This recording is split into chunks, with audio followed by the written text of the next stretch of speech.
지금 전 세계가 큰 충격에 빠졌습니다. 미 국방부가 발표한 전 세계 미사일 보고서에서 한국이 압도적으로 1위를 차지했기 때문입니다. 얼마 전 미 국방부 귀에 충격적인 소문이 하나 들려왔습니다. 공식적으로 발표한 적도 없고 실물조차 공개된 적 없지만 존재 그 자체만으로 주변국들을 벌벌 떨게 만들고 있는 괴물 미사일에 대한 소문이었죠. 미국을 더 놀라게 했던 건 그 미사일이 바로 한국에 있었다는 겁니다. 미국은 의심했습니다. 중국도 러시아도 아니고 한국이라니 두 눈으로 직접 확인하기 전까지 믿을 수 없다는 입장이었죠. 결국 미국은 급히 조사단을 파견했고 3일 뒤 긴급히 발표에 나섰습니다. 이건 미사일이 아니라 방석입니다. 도대체 무슨 일이 벌어진 걸까요? 한국이 꽁꽁 감추던 괴물 미사일의 정체. 지금 시작합니다. 구독과 좋아요로 대한민국을 응원해주세요. 중국이 가장 경계하는 게 뭘까요? 미국의 항모 전단이 아니었습니다. 일본의 자위대도 아니었어요. 2025년 11월 해외 군사 전문가들 사이에서 가장 많이 언급된 변수는 한국이었습니다. 정확히 말하면 존재하는지조차 확인되지 않은 미사일 하나였죠. 공식 발표도 없고 실물 공개도 없었어요. 그런데 그게 공포를 만들고 있었습니다. 저는 윌리엄 포터, 미 국방부 동아시아 군사전략 수석자문관입니다. 32년간 이 지역을 봐왔고 한국에서만 8년을 보냈어요. 저는 한국이 그런 공포를 만들어낼 위치가 아니라고 확신했습니다. 하지만 실무진이 올린 메모 한 장이 그 확신을 흔들기 시작했죠. 메모의 제목은 단순했습니다. 현무-7 추정 스펙 확산 동향. 저는 그 제목을 보자마자 불쾌해졌어요. 추정이라는 단어가 붙은 보고서는 대개 시간 낭비로 끝나거든요. 그런데 실무진은 경보 등급을 붙여서 올렸습니다. 뭔가 단단히 잘못 짚은 거라고 생각했죠. 저는 메모를 훑어보며 고개를 저었습니다. 내용은 해외 군사 포럼과 전문가 네트워크에서 한국의 미공개 미사일이 화제라는 것이었어요. 문제는 근거였습니다. 공식 발표가 없었어요. 한국 정부도 군도 아무 말을 하지 않았습니다. 그런데 존재한다는 전제로 분석이 돌고 있었죠. 저는 펜을 내려놓으며 실무진을 불렀습니다. 이거 누가 올렸어요? 담당자가 들어왔습니다. 30대 초반의 분석관이었어요. 제가 올렸습니다. 지난 열흘간 해외 군사 전문가 네트워크에서 이 건이 급속히 확산되고 있어서요. 확산이요. 근거도 없는 소문이 확산된다고 경보를 붙입니까? 소문이 아닙니다. 추정 스펙을 기반으로 시뮬레이션까지 도는 상황이에요. 주변국 분석관들이 실제로 변수에 넣고 있습니다. 저는 한숨을 내쉬었습니다. 이게 바로 정보 환경의 문제였어요. 존재하지 않는 것도 존재한다고 믿으면 변수가 되는 시대였죠. 하지만 저는 그런 흐름에 휩쓸릴 생각이 없었습니다. 공식 발표가 없으면 전략 변수로 쓰지 않습니다. 분류를 미확인으로 내리세요. 담당자는 잠시 망설이더니 고개를 숙였습니다. 저는 그걸로 끝이라고 생각했어요. 소문은 소문으로 처리하면 되는 거였습니다. 32년간 그렇게 해왔고 틀린 적이 없었죠. 그런데 오후에 상황이 달라졌습니다. 주한미군 라인에서 공식 문서가 올라온 거예요. 발신자는 제임스 리드 대령이었습니다. 리드는 현장에서 15년을 버틴 사람이었어요. 함부로 결제 라인을 건드리는 스타일이 아니었죠. 그런 사람이 검증 요청을 공식으로 올렸다는 건 뭔가 심상치 않다는 뜻이었습니다. 문서 제목은 한국 미사일 전력 현장 검증 필요성 검토였어요. 저는 제목만 보고도 짜증이 났습니다. 아침에 소문으로 분류하라고 지시했는데 오후에 검증 요청이 올라오다니요. 리드가 내 지시를 무시한 건지 아니면 다른 라인에서 움직인 건지 확인이 필요했습니다. 저는 리드에게 직접 전화를 걸었습니다. 리드 대령, 검증 요청서 받습니다. 아침에 미확인 분류 지시 내린 거 알고 있죠? 알고 있습니다. 하지만 이번 거는 책상 위에서 끝낼 일이 아닙니다. 근거가 뭡니까? 공식 발표도 없는 소문을 검증하겠다고요? 리드는 잠시 침묵했습니다.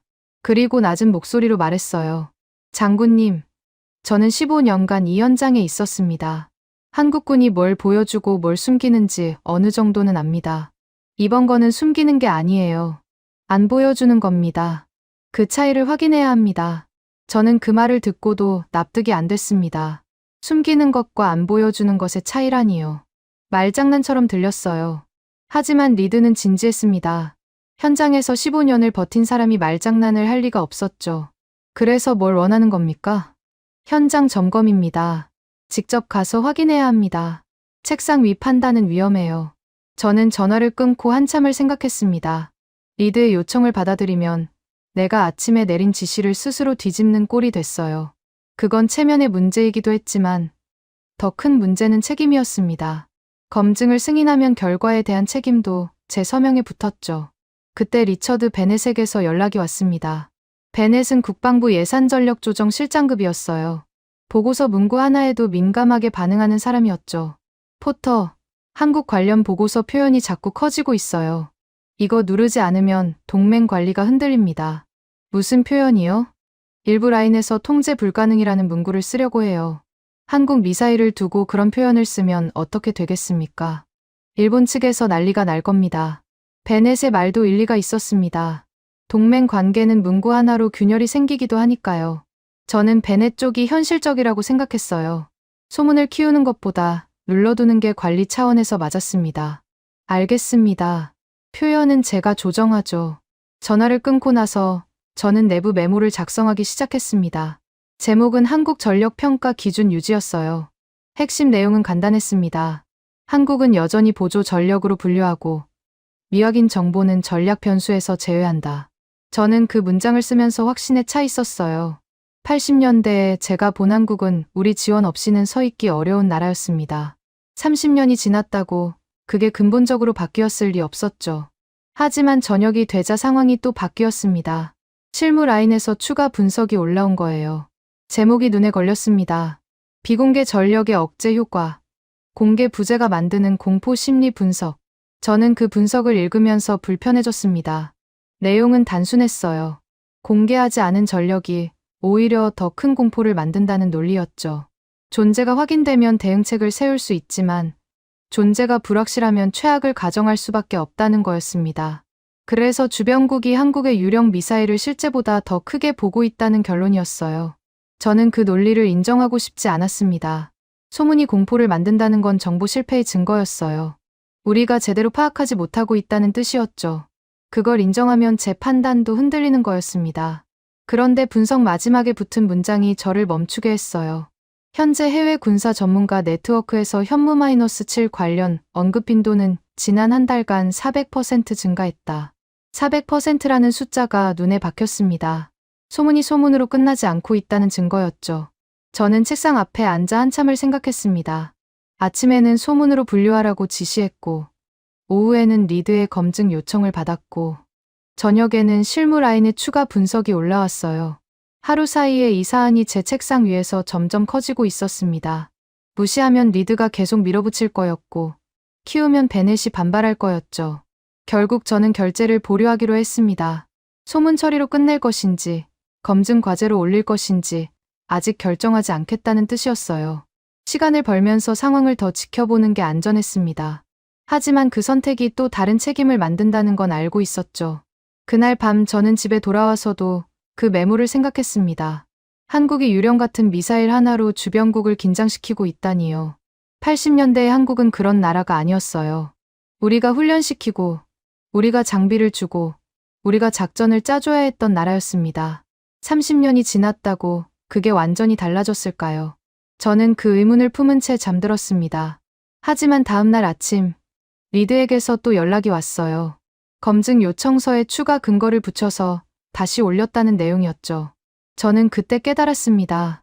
이 사안은 내가 원한다고 묻을 수 있는 게 아니었어요.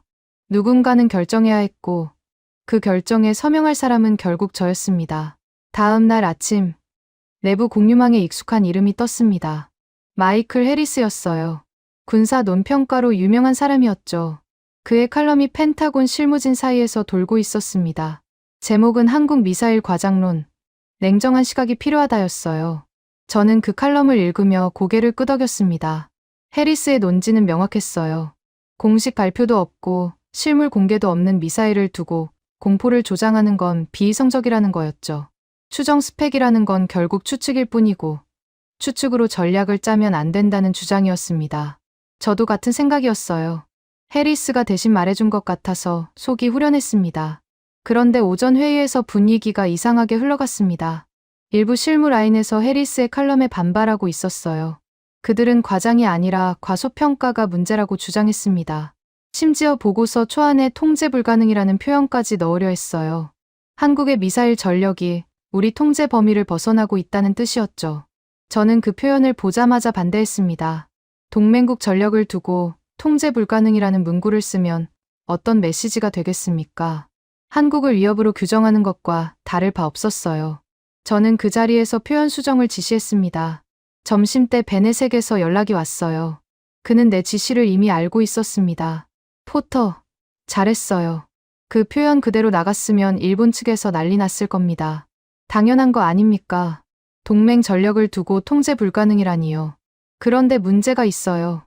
수정안을 냈는데 일부 라인에서 저항하고 있습니다. 검증이 먼저라면서요.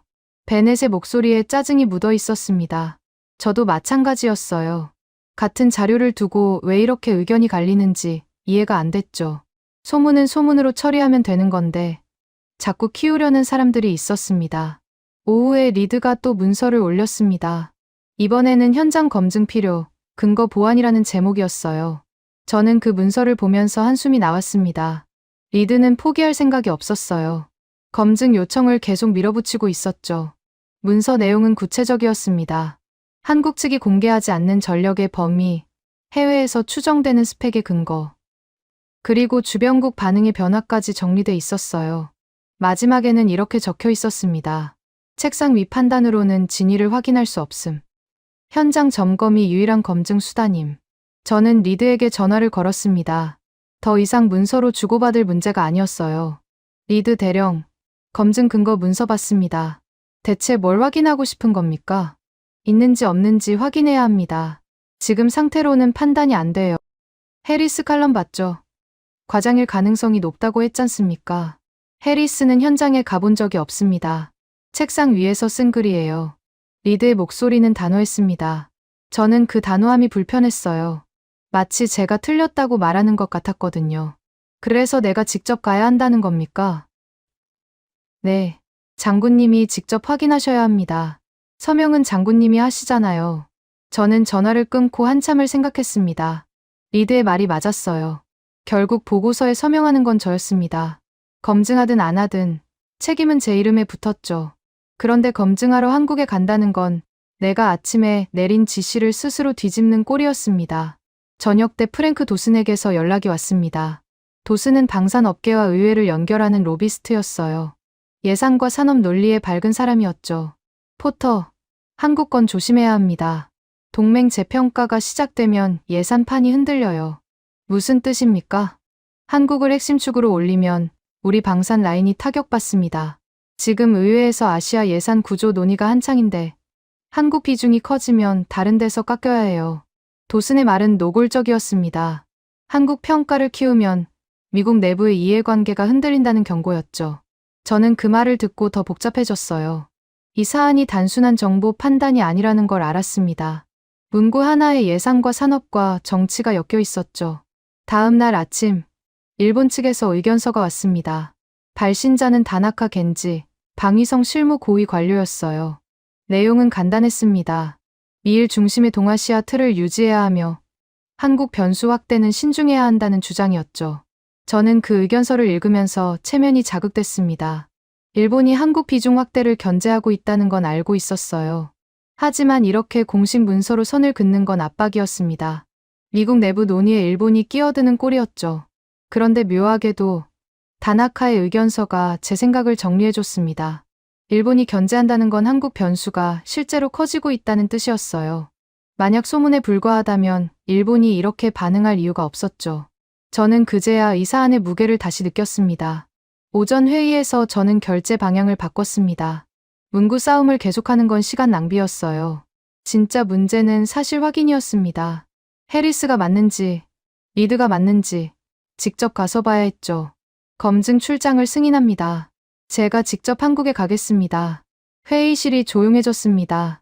베넷이 먼저 입을 열었어요. 포터, 출장이 오히려 문구를 키울 수 있습니다. 가서 뭔가 나오면 어떻게 할 겁니까? 나오면 보고하고 안 나오면 해리스가 맞는 겁니다. 어느 쪽이든 확인은 해야죠. 확인한다고 해서 문제가 끝나는 게 아니에요. 가는 것 자체가 메시지입니다. 미국이 한국 전력을 진지하게 본다는 신호를 주는 거예요. 베넷의 말도 틀리지 않았습니다. 하지만 저는 더 이상 책상 위에서 판단을 미룰 수 없었어요.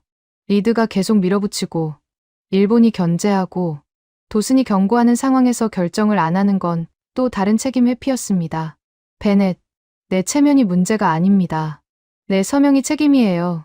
확인 안 하고 서명할 수는 없습니다. 베넷은 더 이상 반박하지 않았습니다. 불만은 얼굴에 남아 있었지만 제 결정을 막을 권한은 없었죠. 저는 회의가 끝난 뒤 리드에게 연락했습니다. 출장 일정을 잡으라고 지시했어요. 리드는 짧게 대답했습니다. 알겠습니다. 현장에서 뵙겠습니다.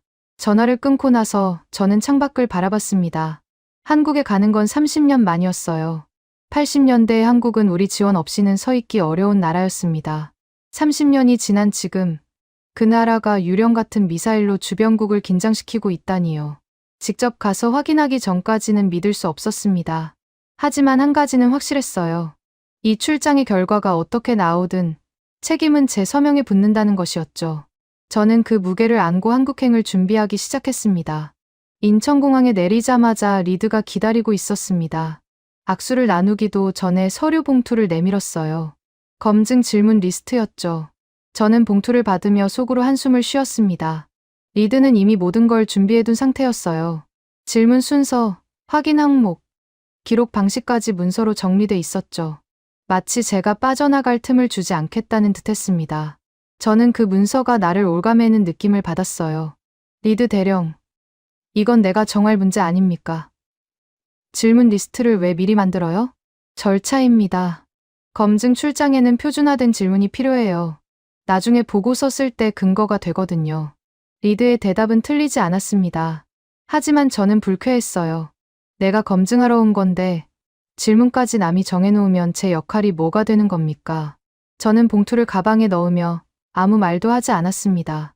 공항에서 차로 이동하는 동안 창밖을 바라봤어요. 30년 전의 한국이 떠올랐습니다. 그때는 도로도 좁았고 건물도 낮았어요. 미군 차량이 지나가면 사람들이 비켜서곤 했죠. 지금은 완전히 달랐습니다. 고속도로는 넓었고 건물은 높았어요. 하지만 저는 그 변화를 인정하고 싶지 않았습니다. 겉모습이 바뀌었다고 본질까지 바뀐 건 아니었어요. 첫 일정은 공개 가능한 시설 방문이었습니다. 한국군 중령 김중영이 안내를 맡았어요. 그는 정중했지만 딱딱했습니다. 매뉴얼대로 움직이는 사람이라는 느낌이 들었죠. 포터 장군님, 오늘 일정은 공개 범위 내 시설과 절차 안내입니다. 자료는 서명 후 열람 가능합니다. 서명이요? 뭘 서명합니까? 열람 범위 확인서입니다. 공개 가능한 자료만 보신다는 동의서예요. 저는 그 말을 듣고 의심이 생겼습니다. 열람 범위를 미리 정해놓는다는 건 보여주고 싶은 것만 보여주겠다는 뜻이었어요. 쇼를 준비해놓은 거라고 생각했죠. 저는 서명을 하면서도 속으로는 다른 계획을 세웠습니다. 안내 동선 밖을 확인해야겠다고요. 시설을 둘러보는 동안 김중영은 계속 설명을 했습니다. 장비 현황, 운용 절차, 훈련 체계까지 자세히 풀어냈어요. 하지만 저는 그 설명이 귀에 들어오지 않았습니다. 다 보여주기용이라고 생각했거든요. 진짜를 찾으려면 안내받지 않은 곳을 봐야 했죠. 저는 화장실을 핑계로 동선에서 이탈했습니다. 복도를 따라 걸으며 주변을 살폈어요. 그러다 한쪽 구석에서 오래된 흔적을 발견했습니다. 벽면에 페인트가 벗겨진 부분이 있었고 바닥 타일도 낡아 있었어요. 분명히 구형시설의 흔적이었죠. 저는 그 흔적을 보면서 쾌감을 느꼈습니다. 역시 겉만 바뀐 거였어요. 새 건물 아래 옛날 구조가 그대로 있었습니다. 저는 그 발견을 근거로 내 가설을 확정했어요. 한국은 보여주기에 능숙하지만 본질은 30년 전과 크게 다르지 않다고요. 김중영이 저를 찾으러 왔습니다. 표정이 살짝 굳어 있었어요. 장군님, 동선을 벗어나시면 안 됩니다. 보안 규정상 문제가 될 수 있어요. 알겠습니다. 잠깐 둘러본 것뿐이에요. 저는 태연하게 대답했지만 속으로는 만족스러웠습니다.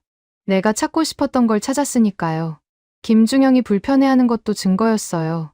숨기고 싶은 게 있으니까 그런 반응이 나오는 거였죠. 오후에 이정우 장성을 만났습니다.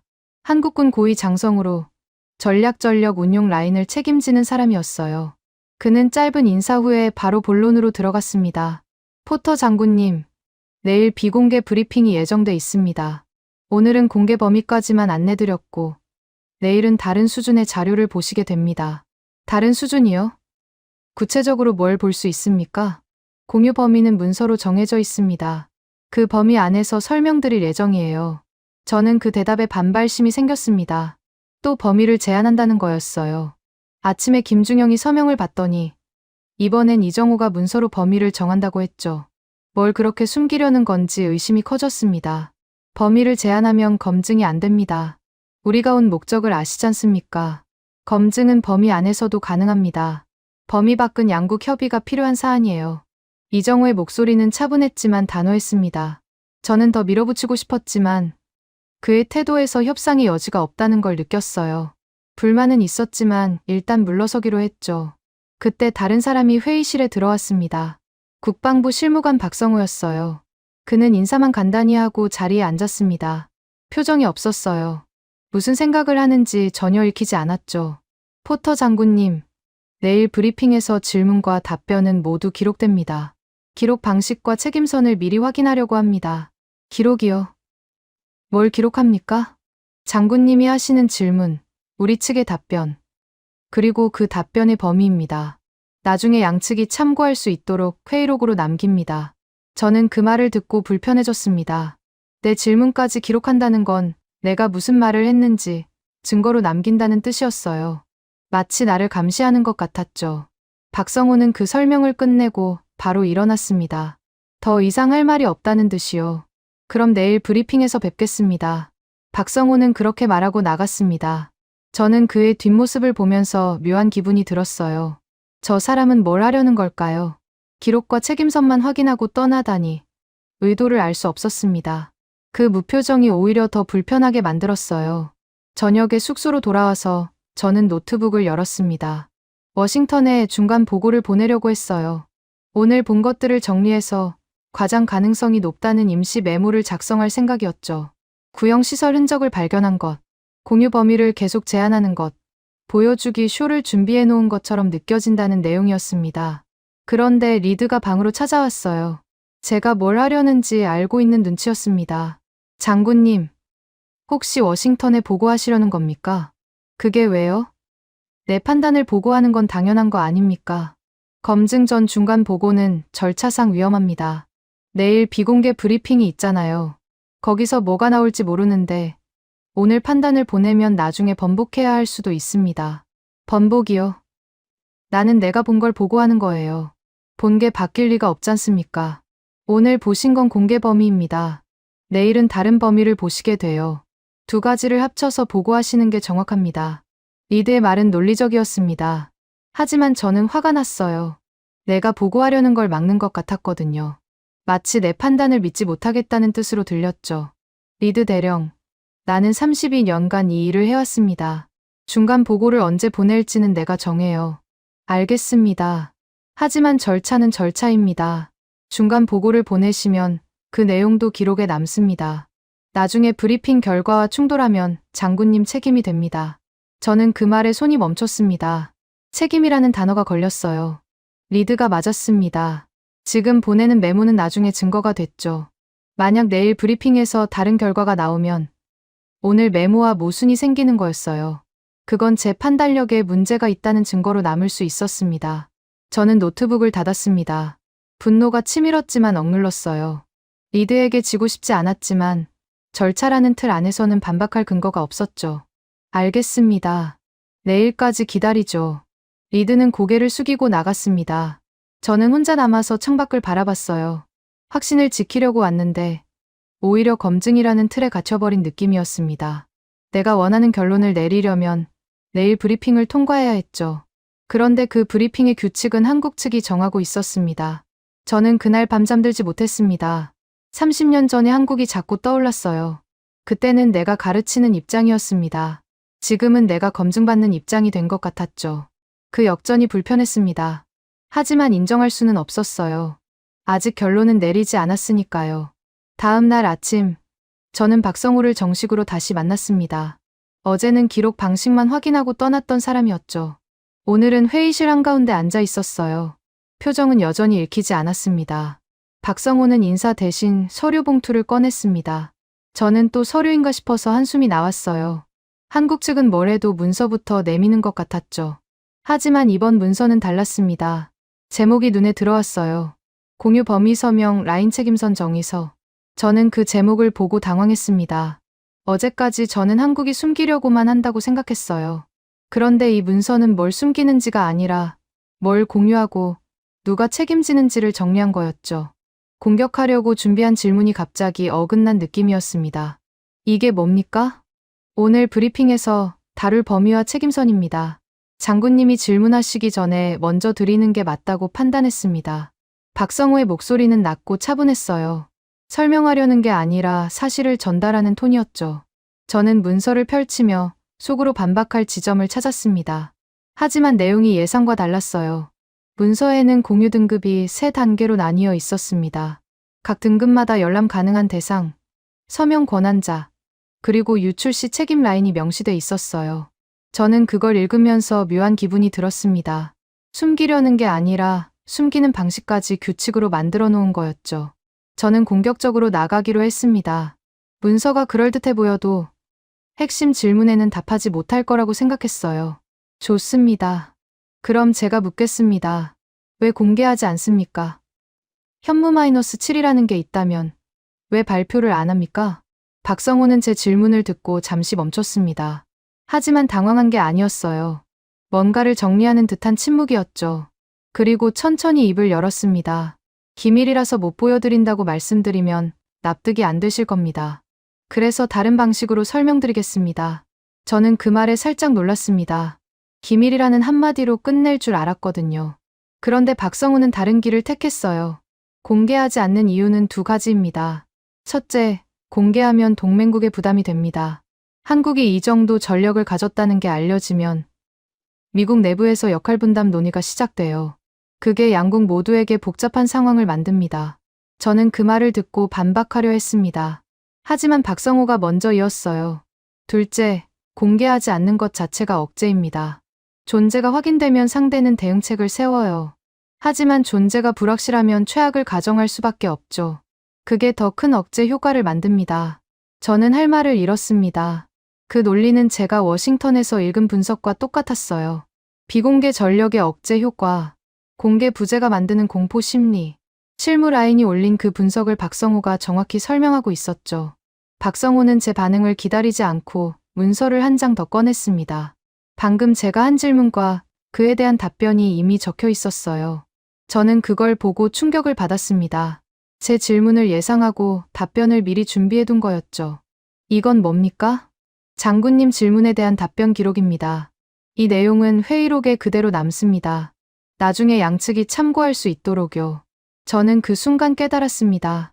박성호는 저를 설득하려는 게 아니었어요. 기록을 남기려는 거였죠. 제가 뭘 물었고 한국 측이 뭘 답했는지를 문서로 고정하는 거였습니다. 감정이 아니라 절차로 저를 상대하고 있었어요. 이정호가 그때 입을 열었습니다. 어제보다 목소리가 더 단단했어요. 포터 장군님, 오늘 비공개 브리핑에서 다룰 항목과 제외 항목을 확정했습니다. 문서로 드리겠습니다. 또 문서였습니다. 저는 속으로 짜증이 났어요. 한국 측은 모든 걸 문서로 처리하고 있었죠. 제가 끼어들 틈이 없었습니다. 하지만 문서를 받아들고 읽어보니 반박할 근거가 없었어요. 포함 항목에는 추정 스펙의 범위, 공유 기준, 그리고 책임선이 적혀 있었습니다. 제외 항목에는 구체적인 기술 사양과 배치 현황이 있었어요. 저는 제외 항목을 보며 불만이 생겼습니다. 제외 항목이 너무 많습니다. 이걸로는 검증이 안 돼요. 제외 항목은 양국 협의 사안입니다. 오늘 범위에서는 다룰 수 없어요. 하지만 포함 항목만으로도 장군님이 원하시는 판단은 가능합니다. 이정호의 대답은 차분했지만 단호했습니다. 저는 더 밀어붙이고 싶었지만 논리적으로 반박할 지점이 없었어요. 포함 항목만 봐도 판단이 가능하다는 말이 맞았거든요.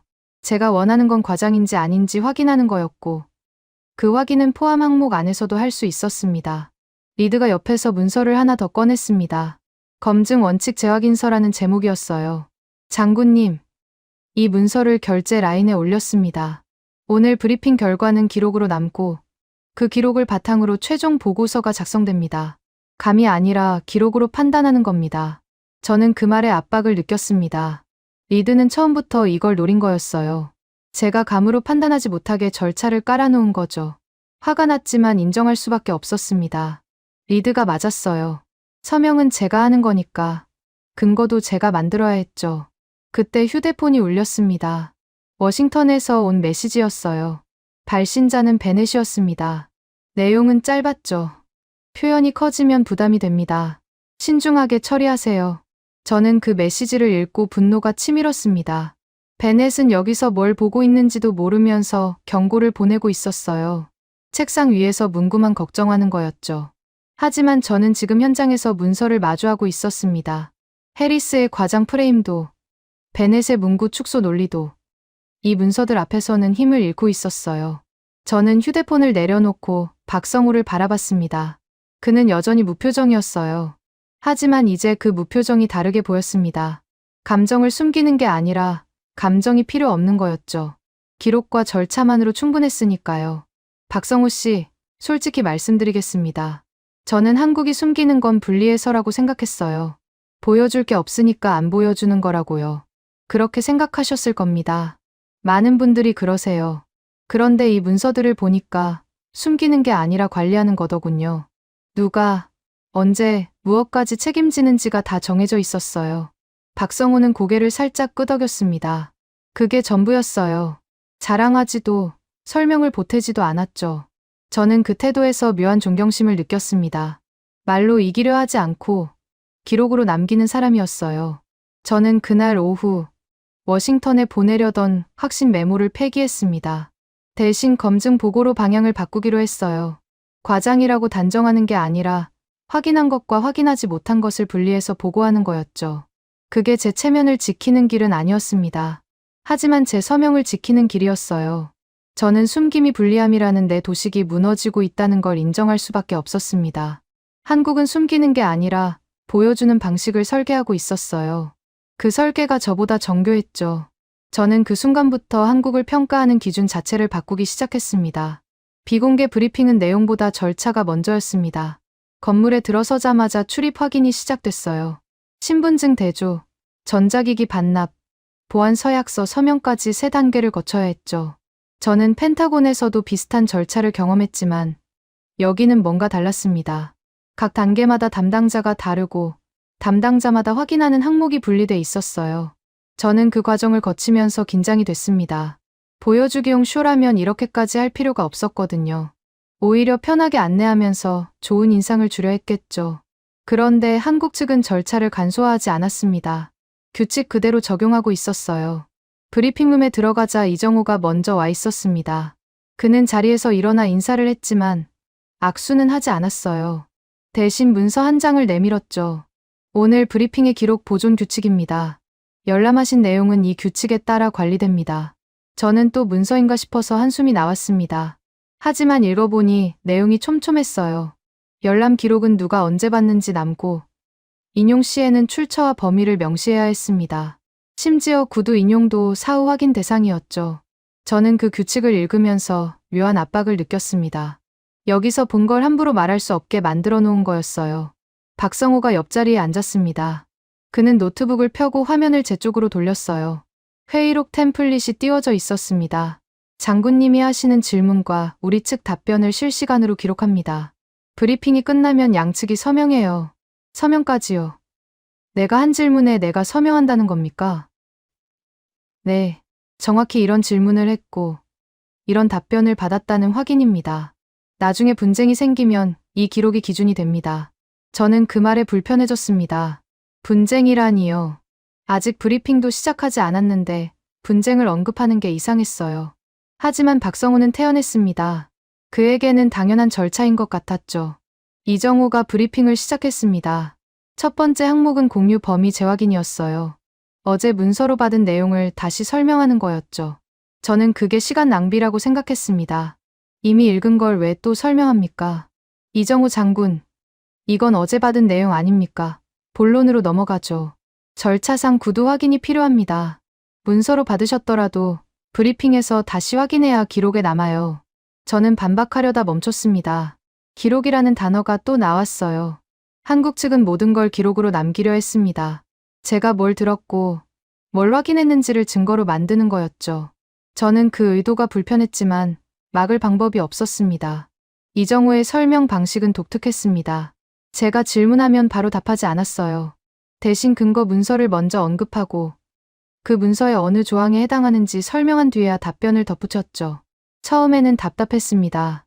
그냥 대답하면 될 걸 왜 이렇게 돌아가나 싶었어요. 현무-7의 존재 여부를 확인할 수 있습니까? 그 질문은 기밀 등급 2항목에 해당합니다.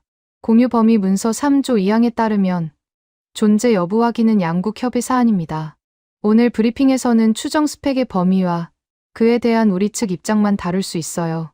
저는 그 대답에 짜증이 났습니다. 질문을 피하는 것 같았거든요. 하지만 이정우는 피하는 게 아니었어요. 규칙을 적용하고 있었죠. 제 질문이 어느 범위에 해당하는지 분류하고 그 범위의 규칙대로 처리하는 거였습니다. 박성호가 옆에서 타이핑을 하고 있었습니다. 제 질문과 이정우의 답변이 실시간으로 화면에 올라갔어요.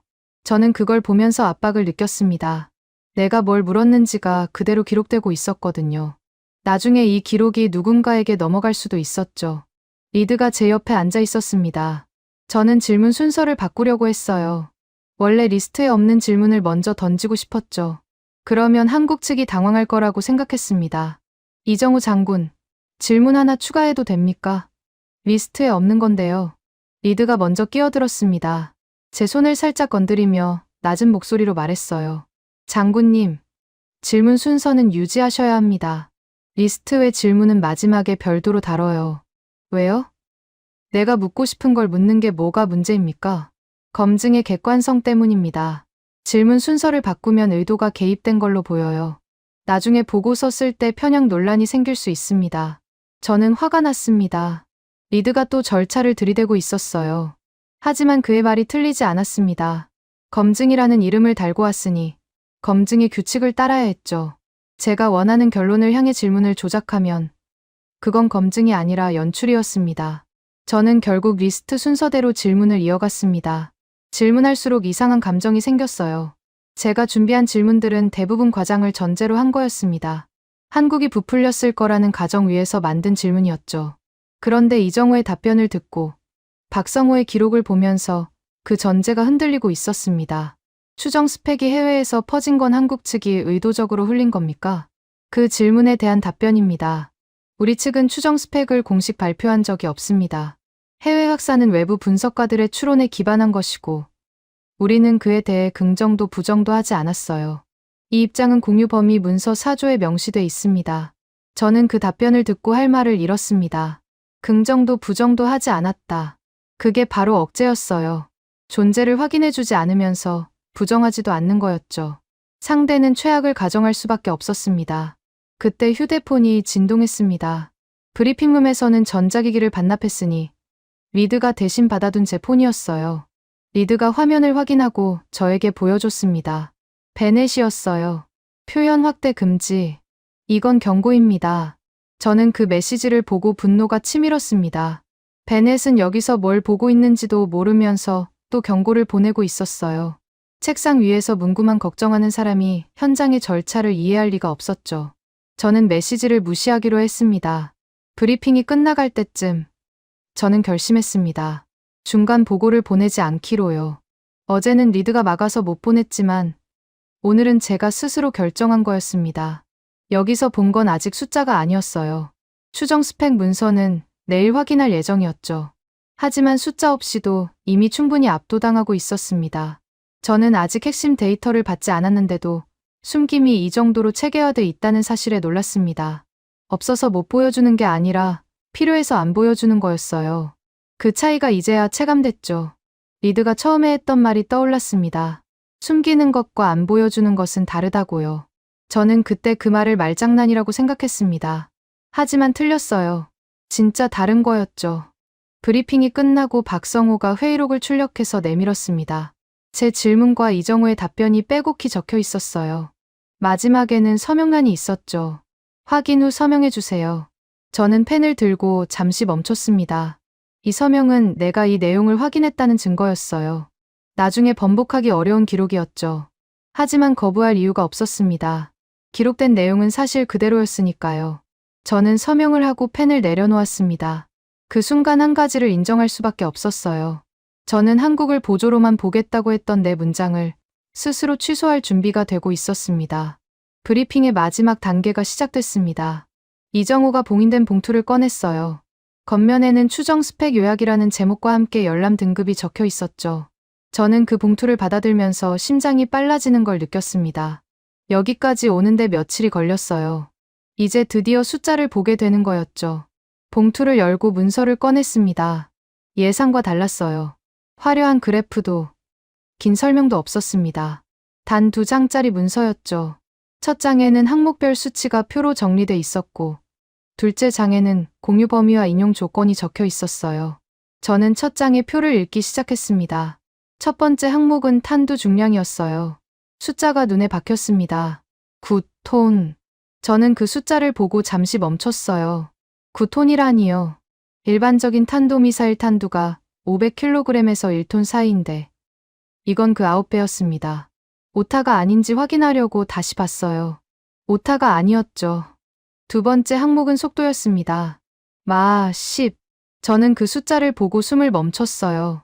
마 10이면 초당 3km가 넘는 속도였습니다. 현존하는 대부분의 방어 체계로는 요격이 불가능한 영역이었죠. 해외 포럼에서 떠돌던 추정치가 사실이었던 겁니다. 세 번째 항목은 사거리였어요. 3,000km 초과해서 최대 5,000km 이상. 저는 그 숫자를 보면서 머릿속으로 지도를 그렸습니다. 한반도에서 5,000km면 괌을 넘어 호주 북부까지 닿았어요. 물론 방향에 따라 달랐지만 중국 전역과 일본 전역은 완전히 사정권 아니었죠. 저는 문서를 내려놓고 이정우를 바라봤습니다. 그는 제 표정을 읽고 있었어요. 하지만 먼저 말하지 않았습니다.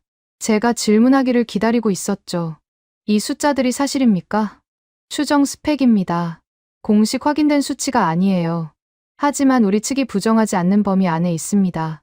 저는 그 대답에 혼란스러웠습니다. 부정하지 않는다는 게 무슨 뜻인지 알았어요. 사실이라고 인정하지도, 거짓이라고 부정하지도 않는 거였죠. 그 애매함이 바로 억제의 핵심이었습니다. 왜 이걸 공개하지 않습니까? 이 정도 수치면 억제력이 확실해지는 거 아닙니까? 이정호는 잠시 생각하더니 천천히 입을 열었습니다. 공개하면 억제력이 아니라 위협이 됩니다. 주변국이 대응책을 세우기 시작하고 동맹국도 부담을 지게 돼요. 미국 내부에서도 한국 전력에 대한 재평가, 논의가 시작될 겁니다. 그게 양국 모두에게 복잡한 상황을 만들어요. 저는 그 말을 듣고 고개를 끄덕였습니다. 이해가 됐어요. 공개하면 동맹 내부에서 역할 분담 논의가 시작되고 그건 예산과 정치와 산업 라인을 모두 흔드는 문제였죠. 도슨이 경고했던 게 바로 그거였습니다. 박성호가 그때 다른 문서를 꺼냈습니다. 표현 책임선 및 인용 가이드라는 제목이었어요. 장군님이 이 숫자를 보고서에 어떻게 옮기실지에 대한 가이드입니다. 표현의 범위와 책임선이 정리돼 있어요. 저는 그 문서를 받아들면서 압박감을 느꼈습니다. 한국 측은 제가 뭘 쓸지까지 관리하려는 거였어요. 하지만 문서를 읽어보니 생각이 바뀌었습니다. 관리가 아니라 보호였죠. 제가 잘못된 표현을 쓰면 나중에 문제가 될 수 있었어요. 이 가이드는 그런 위험을 미리 막아주는 거였습니다. 이 가이드대로 쓰면 문제가 없다는 겁니까? 이 범위 안에서 쓰시면 우리 측도 이의를 제기하지 않습니다. 범위를 벗어나면 양국 협의가 필요해요. 저는 그 말에 안도감을 느꼈습니다. 명확한 기준이 있다는 게 오히려 편했어요. 뭘 쓸 수 있고 뭘 쓰면 안 되는지 정해져 있으니 고민할 필요가 없었죠. 리드가 옆에서 문서를 확인하고 있었습니다. 그가 저를 보며 말했어요. 장군님, 최종 보고 일정을 확정해야 합니다. 워싱턴 복귀 후 3일 내로 합참 회의가 잡혀 있어요. 그 전에 보고서를 완성하셔야 합니다. 알겠습니다. 결제 라인은요? 장군님이 작성하시고 장군님이 서명하십니다. 책임은 장군님께 있어요. 리드의 말은 단호했습니다. 저는 그 말의 무게를 느꼈어요. 여기서 본 걸 어떻게 정리하든 최종 책임은 제 이름에 붙었죠. 도망칠 곳이 없었습니다. 저는 잠시 생각에 잠겼습니다. 워싱턴에서 준비해온 보고서 초안이 떠올랐어요. 그 초안의 핵심 문구는 통제였습니다. 한국 전력을 미국의 통제 범위 안에 두겠다는 프레임이었죠. 하지만 지금 이 숫자들을 보고 나니 그 문구가 틀렸다는 걸 알았습니다. 통제라는 단어로 한국을 묶으려면 한국이 묶일 위치에 있어야 했어요. 그런데 이 숫자들은 한국이 이미 그 위치를 벗어났다는 걸 보여줬죠. 통제가 아니라 협력이었습니다. 아니, 협력보다 더 정확한 표현이 필요했어요. 저는 노트에 세 문구를 적었습니다. 기준을 맞춘 통합. 한국을 통제 대상이 아니라 기준을 공유하는 파트너로 재정의하는 거였죠. 그게 이 숫자들 앞에서 유일하게 맞는 프레임이었습니다. 그때 리드의 휴대폰이 울렸습니다. 그가 화면을 확인하고 저에게 보여줬어요. 도슨이었습니다. 메시지 내용은 짧았죠. 그 문구는 예산판을 흔듭니다. 신중하세요. 저는 그 메시지를 보고 쓴웃음이 나왔습니다. 도슨은 제가 뭘 쓰려는지도 모르면서 경고를 보내고 있었어요. 하지만 이미 늦었습니다. 저는 여기서 숫자를 받고 그 숫자는 거짓말을 하지 않았어요. 예산판이 흔들리든 말든 사실을 사실대로 보고하는 게 제 책임이었습니다. 저는 도슨의 메시지를 무시하고 박성호에게 요청했습니다. 지금까지의 회의록과 기록을 첨부 자료로 받을 수 있습니까? 물론입니다. 장군님이 서명하신 모든 기록을 정리해서 드리겠습니다. 박성호는 바로 작업에 들어갔습니다. 저는 그걸 보면서 묘한 감정이 들었어요. 이 사람은 처음부터 이걸 준비하고 있었던 거였죠. 제가 기록을 요청할 걸 알고 있었던 겁니다. 브리핑이 끝나고 건물을 나서면서 저는 하늘을 올려다봤습니다. 30년 전에 한국이 다시 떠올랐어요. 그때는 제가 가르치는 입장이었습니다. 지금은 제가 배우고 있었죠. 그 역전이 더 이상 불편하지 않았습니다. 인정할 건 인정해야 했어요. 한국을 떠나는 길에서 저는 한 가지를 확정했습니다. 과거 경험이 아니라 기록과 검증이 내 판단의 기준이 됐다는 사실을요. 80년대의 기억은 이제 참고 사항일 뿐이었습니다. 최종 판단은 오늘 본 숫자와 문서로 내려야 했죠. 공항으로 가는 차 안에서 저는 보고서 구조를 머릿속으로 정리했습니다. 핵심 문구는 기준을 맞춘 통합, 첨부 자료는 한국 측 회의록, 결론은 동아시아 전략 재검토 필요. 저는 그 구조를 확정하고 눈을 감았습니다. 워싱턴에서 싸움이 기다리고 있었어요. 하지만 이번에는 근거가 있었습니다. 워싱턴에 도착하자마자 합참회의가 잡혔습니다. 비행기에서 내린 지 4시간 만이었어요. 시차 적응할 틈도 없었죠. 하지만 긴장감이 피로를 눌렀습니다. 오늘 이 회의에서 제가 뭘 말하느냐에 따라 동아시아 전략 문구가 바뀔 수 있었어요. 회의실에 들어서자 익숙한 얼굴들이 보였습니다. 베넷이 한쪽 끝에 앉아 있었고 실무진 몇 명이 자료를 정리하고 있었어요. 그리고 상석에는 마크 밀리 합참의장이 앉아 있었죠. 저는 그를 보자마자 긴장이 더 올라왔습니다. 밀리는 결론을 내리는 사람이었어요. 그의 판단이 곧 정책이 됐죠. 저는 자리에 앉으며 서류 봉투를 꺼냈습니다. 한국에서 가져온 모든 기록이 들어 있었어요. 회의록, 서명 문서, 추정 스펙 요약, 그리고 표현 가이드까지. 저는 그 봉투를 테이블 위에 올려놓으며 심호흡을 했습니다. 밀리가 먼저 입을 열었어요. 그의 목소리는 낮고 단단했습니다. 포터, 한국에서 뭘 봤습니까? 먼저 자료의 성격부터 설명하세요. 의장님, 이 자료는 추정 스펙입니다. 공식 확인된 수치가 아니에요. 하지만 한국 측이 부정하지 않는 범위 안에 있습니다. 부정하지 않는다는 게 무슨 뜻입니까? 사실이라고 인정하지도, 거짓이라고 부정하지도 않는 겁니다. 그 애매함이 억제의 핵심이에요. 밀리는 고개를 끄덕이며 자료를 받아들었습니다. 저는 그가 첫 장을 넘기는 걸 지켜봤어요. 표정이 살짝 굳어지는 게 보였습니다. 숫자를 본 거였죠. 사거리가 3,000km 초과해서 최대 5,000km 이상이라고요? 네. 한반도에서 5,000km면 괌을 넘어 호주 북부까지 닿습니다. 중국 전역과 일본 전역은 완전히 사정권 아니에요. 회의실이 잠시 조용해졌습니다. 저는 그 침묵의 무게를 느꼈어요. 숫자가 말을 대신하고 있었죠. 그때 베넷이 끼어들었습니다. 예상한 대로였어요. 잠깐요. 이 숫자들의 신뢰도가 얼마나 됩니까? 추정이라고 하셨잖아요. 과장일 가능성은 검토하셨습니까? 저는 베넷을 바라봤습니다. 분노가 치밀었지만 억눌렀어요. 감정으로 대응하면 지는 거였습니다. 베넷, 저도 처음엔 과장이라고 생각했습니다. 해리스 칼럼을 읽고 그 프레임을 그대로 갖고 갔어요. 하지만 현장에서 본 건 달랐습니다. 뭐가 달랐습니까? 숨기는 방식이 달랐어요. 없어서 못 보여주는 게 아니라 필요해서 안 보여주는 거였습니다. 공유 범위, 서명 라인, 책임성까지 전부 문서로 정해져 있었어요. 쇼를 준비한 게 아니라 체계를 운영하고 있었죠. 베넷은 반박하려 했지만 밀리가 손을 들어 막았습니다. 포터, 계속하세요. 검증 절차는 어땠습니까? 의장님, 검증 절차도 포함해서 확인했습니다. 제가 한 질문과 한국 측 답변이 전부 회의록으로 남아 있어요. 양측이 서명한 기록입니다. 저는 회의록 사본을 꺼내 밀리에게 건넸습니다. 그는 페이지를 넘기며 내용을 확인했어요. 제가 뭘 물었고 한국 측이 뭘 답했는지가 빼곡히 적혀 있었죠. 그때 다나카 겐지의 의견서가 언급됐습니다. 일본 측에서 보낸 문서였어요. 실무진 한 명이 요약을 읽었죠. 일본 방위성은 한국 변수 확대에 신중해야 한다는 입장입니다. 미일 중심의 동아시아 틀을 유지해야 하며 한국 비중이 커지면 주도권 균열이 생길 수 있다고 경고하고 있습니다. 저는 그 내용을 듣고 속으로 쓴웃음을 지었습니다. 다나카의 견제는 예상했어요. 하지만 지금 이 회의실에서 그 견제가 먹힐 상황이 아니었죠. 숫자가 이미 테이블 위에 올라와 있었으니까요. 밀리가 저를 바라봤습니다. 포터, 일본 측 의견에 대해 어떻게 생각합니까? 의장님, 일본의 우려는 이해합니다. 하지만 현실을 무시할 수는 없어요. 한국이 이 정도 전력을 가졌다면 보조로 묶어두는 건 오판입니다.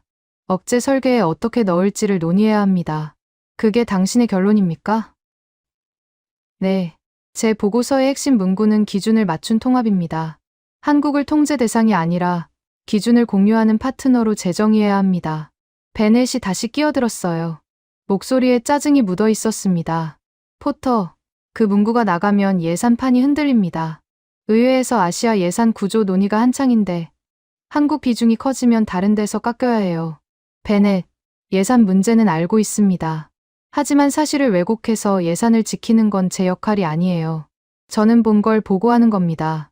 베넷은 더 말하려다 멈췄습니다. 밀리가 그를 쳐다보고 있었거든요. 밀리의 눈빛은 차가웠어요. 더 이상 끼어들지 말라는 신호였죠. 그때 리드가 발언권을 요청했습니다. 저는 그가 여기 있는 줄 몰랐어요. 회의실 구석에 앉아 있었던 거였죠. 의장님, 저는 현장에서 포터 장군과 함께 검증에 참여했습니다. 보충 설명을 드려도 되겠습니까? 밀리가 고개를 끄덕였습니다. 리드는 자리에서 일어나 문서를 꺼냈어요. 이건 현장 검증 절차 확인서입니다. 질문 리스트, 답변 기록, 서명 문서가 전부 포함돼 있어요. 제가 증인으로서 확인합니다. 한국 측이 보여준 건 쇼가 아니라 절차였습니다. 리드의 증언이 결정적이었습니다. 저 혼자 말하면 주관적인 판단으로 치부될 수 있었어요. 하지만 리드가 같은 걸 봤다고 증언하면 객관성이 확보됐죠. 저는 리드에게 고마움을 느꼈습니다. 처음에는 그가 저를 올가매는 것 같아서 불편했는데 결국 그 절차가 저를 지켜준 거였어요. 밀리가 자료를 덮고 회의실을 둘러봤습니다. 모두가 그의 결론을 기다리고 있었어요. 정리하겠습니다. 포터의 보고는 검증 절차를 거쳤고 증빙이 있습니다. 숫자의 정확도는 추정 범위지만 한국 측이 부정하지 않는다는 건 무시할 수 없어요. 일본 측 우려는 참고하되 현실을 왜곡하는 근거로 쓰지 않겠습니다. 베넷이 입을 열려 했지만 밀리가 먼저 말을 이었습니다. 동아시아 전략 문구를 다시 검토하겠습니다. 한국을 보조로 분류하는 기존 프레임은 재검토 대상이에요. 포터, 당신 보고서를 바탕으로 수정안을 준비하세요. 저는 그 말을 듣고 숨을 내쉬었습니다. 긴장이 풀리는 게 느껴졌어요. 싸움이 끝난 건 아니었지만 첫 번째 고비는 넘긴 거였죠. 회의가 끝나고 실무진이 회의록을 정리했습니다. 저는 그 회의록에 제 이름이 어떻게 남는지 확인했어요. 한국 재평가가 수정 대상으로 기록돼 있었습니다. 제가 가져온 숫자와 기록이 공식 문서로 남은 거였죠. 회의실을 나서면서 리드가 다가왔습니다. 그는 짧게 말했어요. 잘하셨습니다. 저는 고개를 끄덕였습니다. 고맙다는 말을 하려다 멈췄어요. 리드는 이미 돌아서서 걸어가고 있었거든요. 그는 칭찬을 기대하는 사람이 아니었습니다. 자기 역할을 했을 뿐이었죠. 복도를 걸으면서 저는 묘한 감정에 빠졌습니다. 처음으로 체면이 아니라 동맹의 현실을 지켰다는 느낌이 들었어요. 30여년간 이 일을 하면서 제 판단이 틀렸다고 인정한 건 처음이었습니다. 그런데 그게 부끄럽지 않았어요. 오히려 해방감이 느껴졌죠. 창밖으로 워싱턴의 하늘이 보였습니다. 한국에서 본 하늘과 같은 하늘이었어요. 하지만 제 눈에는 다르게 보였습니다. 30년 전의 기억이 더 이상 판단의 기준이 아니었어요. 오늘 이 회의에서 남긴 기록이 새로운 기준이 됐죠. 저는 그 무게를 안고 사무실로 향했습니다. 합참 회의가 끝난 다음 날, 저는 최종 보고서를 완성했습니다. 핵심 문구는 기준을 맞춘 통합이었어요. 한국을 통제 대상이 아니라 기준을 공유하는 파트너로 재정해야 한다는 내용이었죠. 저는 그 문구 아래에 서명을 하고 결제 라인에 올렸습니다. 서명하는 순간 묘한 감정이 들었어요. 32년간 수많은 보고서에 서명해왔지만 이번처럼 무거운 건 처음이었습니다. 제 판단이 틀렸다고 인정하는 문서였거든요. 80년대의 기억을 근거로 한국을 보조로 분류했던 게 잘못이었다는 걸 공식적으로 남기는 거였죠. 보고서를 제출하고 사무실을 나섰습니다. 집으로 가는 길이 평소보다 길게 느껴졌어요. 머릿속에는 지난 며칠간의 장면들이 스쳐 지나갔습니다. 박성호가 내민 문서들, 이정우의 단호한 설명, 위드의 절차 통제, 그리고 밀리의 결론. 모든 게 기록으로 남았어요. 제 이름과 함께요. 집에 도착하자 캐서린이 거실에서 기다리고 있었습니다. 그녀는 제 얼굴을 보더니 아무 말 없이 커피를 내밀었어요. 저는 소파에 앉아 컵을 받아들었습니다. 캐서린은 맞은편에 앉았죠. 어땠어요? 끝났어요. 보고서 제출했습니다. 결과는요? 동아시아 전략 문구가 재검토 대상이 됐어요. 제가 가져온 자료가 근거가 됐죠. 캐서린은 잠시 침묵했습니다. 그녀는 제가 한국에 간다고 했을 때 별말이 없었어요. 하지만 눈빛으로는 걱정하고 있었죠. 30년 넘게 함께 살면서 저는 그녀의 눈빛을 읽는 법을 배웠습니다. 그래서 당신은 뭘 인정한 거예요?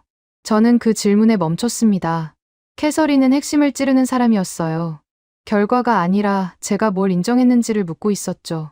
내 판단이 틀렸다는 걸 인정했어요. 80년대 기억으로 지금을 판단하려 했던 게 잘못이었습니다. 그걸 문서로 남긴 거예요. 네. 보고서에 다 들어갔어요. 제 서명과 함께요. 캐서린은 고개를 끄덕였습니다. 칭찬도, 위로도 하지 않았어요. 대신 한 가지만 확인했죠. 결국 책임을 택한 거네요. 저는 그 말에 할 말을 잃었습니다. 캐서린은 정확히 알고 있었어요. 체면을 지키려면 인정하지 않으면 됐습니다. 과장 가능성을 남겨두고 애매하게 처리할 수도 있었죠. 하지만 저는 그러지 않았어요. 기록으로 남기는 쪽을 택했습니다. 그게 책임이었죠. 그래요. 책임을 택했어요. 캐서린은 더 이상 묻지 않았습니다. 커피를 한 모금 마시고 창밖을 바라봤어요. 저는 그녀의 옆모습을 보면서 고마움을 느꼈습니다. 30년 넘게 제 옆에서 버텨준 사람이었죠. 말로 위로하지 않아도 함께 있는 것만으로 충분했습니다. 저녁이 되자 에번이 왔습니다. 아들이었어요. 35살. 국무부에서 일하고 있었죠. 에번은 제가 한국에 간다고 했을 때 반대했습니다. 아버지 세대의 편견으로 현장을 판단하면 안 된다고요. 저는 그때 화가 났어요. 아들에게 훈계를 듣는 기분이었거든요. 에번이 거실에 들어오며 물었습니다. 회의 어떻게 됐어요? 전략 문구 재검토로 결론 났어. 아버지 보고서가 근거가 된 거예요? 그래. 내 서명이 들어갔어. 에번은 잠시 저를 바라봤습니다. 무슨 생각을 하는지 읽히지 않았어요. 그러더니 소파에 앉으며 말했죠. 그럼 이제 문서로 남은 거네요. 아버지가 틀렸다고 인정한 게. 저는 그 말에 살짝 찔렸습니다. 하지만 에번의 톤은 비꼬는 게 아니었어요. 사실을 확인하는 거였죠. 그래. 문서로 남았어. 그럼 끝이에요. 말로 다툴 필요 없어요. 기록이 있으니까. 에번은 그렇게 말하고 더 이상 묻지 않았습니다. 저는 그 태도에서 묘한 인정을 느꼈어요. 에번은 칭찬하지 않았습니다. 대신 제가 행동으로 증명했다는 걸 확인했죠. 말싸움은 그걸로 끝났어요. 저는 에번을 보면서 세대의 차이를 생각했습니다. 제 세대는 경험을 믿었어요. 직접 본 것, 직접 겪은 것이 판단의 기준이었죠. 하지만 에번 세대는 기록을 믿었습니다. 경험은 편향될 수 있지만 기록은 검증할 수 있다고요.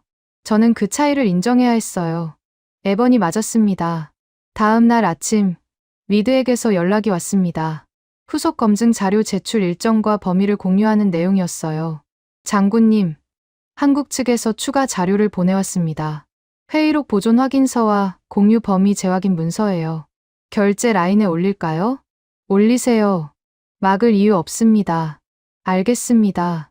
후속 검증 일정은 다음 달 중순으로 잡혀 있어요. 필요하시면 제가 동행하겠습니다. 저는 리드의 말을 들으며 신뢰가 생기는 걸 느꼈습니다. 처음에 리드가 질문 리스트를 들이밀었을 때는 저를 올가매는 것 같았어요.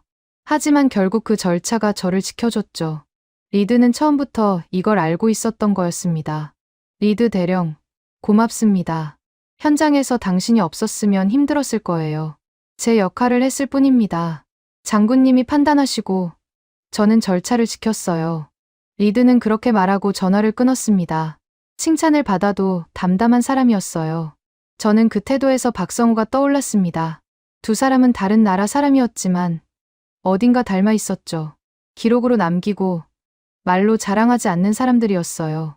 오후에 베넷에게서 연락이 왔습니다. 예상한 대로 불만이었죠. 포터, 그 보고서 때문에 의회 라인에서 문의가 들어오고 있어요. 예산 구조 논의에 영향을 줄 수 있다고요. 알고 있습니다. 하지만 사실을 보고한 거예요. 왜곡할 수는 없었습니다. 왜곡이 아니라 조절이에요. 표현을 좀 더 신중하게 할 수 있었잖아요. 베넷, 이미 결제 라인에 올라갔습니다. 철회하려면 정식 절차를 밟아야 해요. 그럴 생각 있습니까? 베넷은 잠시 침묵했습니다. 철회 절차를 밟으면 자기 이름도 기록에 남는다는 걸 알고 있었거든요.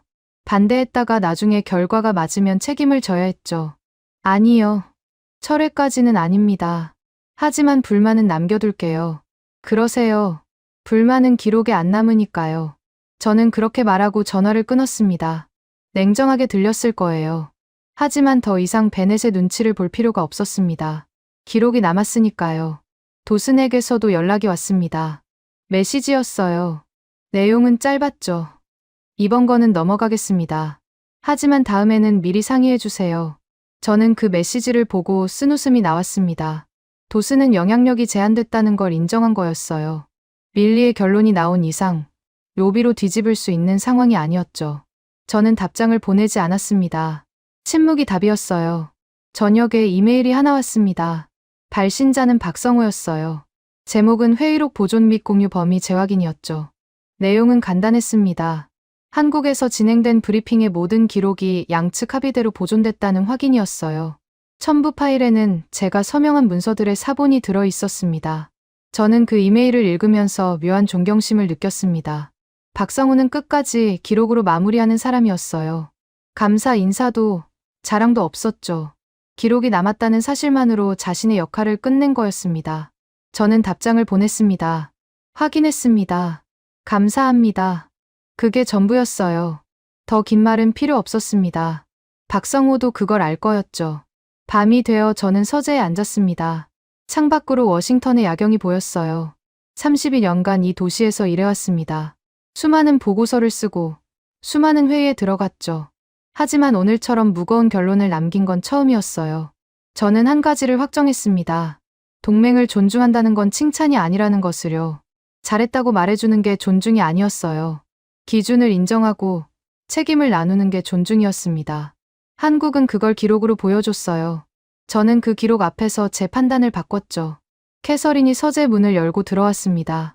그녀는 제 옆에 서서 창밖을 함께 바라봤어요. 뭘 생각해요? 과거가 판단을 붙잡으면 위험하다는 거려.